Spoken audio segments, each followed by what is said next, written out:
Buenas tardes, mi nombre es Melissa Jiménez. Estudio en la Corporación Universitaria Minuto de Dios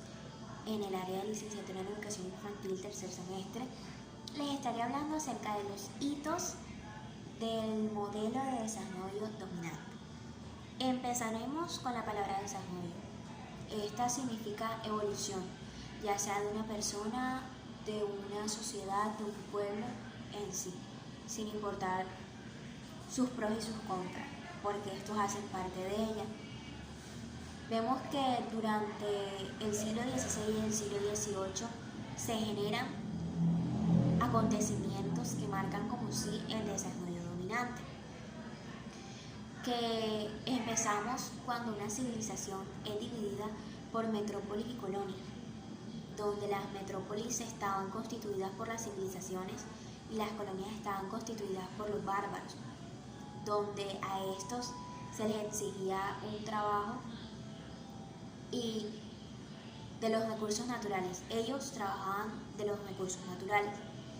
y estos recursos eran brindados a las sociedades, y las sociedades lo que hacían era que lo potencializaban y de esto lo vendían,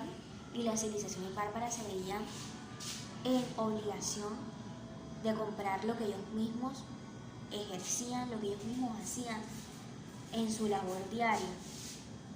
Asimismo vemos cómo se empiezan a armar estereotipos en las razas, donde se empieza a tener en cuenta ya no solo una sociedad si era de alta, de media o de baja sociedad, sino que también se empiezan a tener los estereotipos por las razas, por los físicos, si eras moreno, si eras negro, si eras indígena, si eras mestizo. Esto también se empieza a crear y se empieza a tener en cuenta en la sociedad de ese entonces,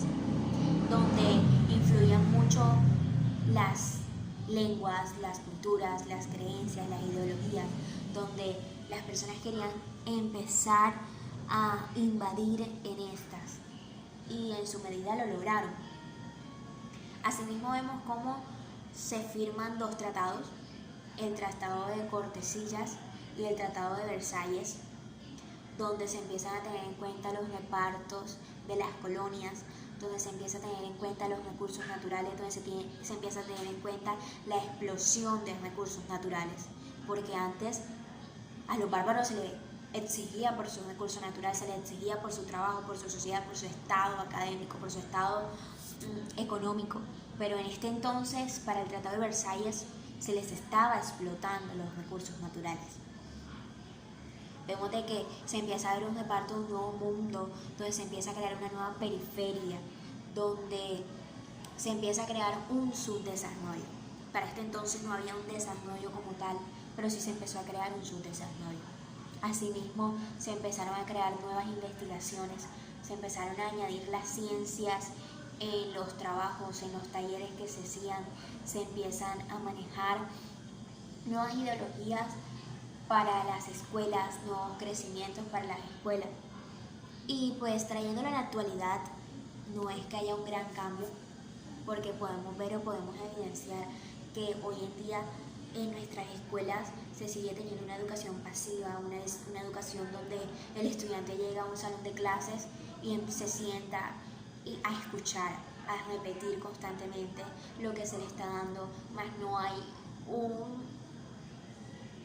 adaptamiento o no hay un sentir de yo voy a hablar, yo voy a tomar la iniciativa, será que estoy aprendiendo, yo voy a leer, yo voy a indagar. También estamos viendo que aún en nuestra sociedad se siguen manejando muchos estereotipos y hoy en día han aumentado mucho más de lo que anteriormente se veía, a pesar de que hay más respeto, a pesar de que hay más ideología, a pesar de que hay más liberalismo, se siguen viendo estereotipos.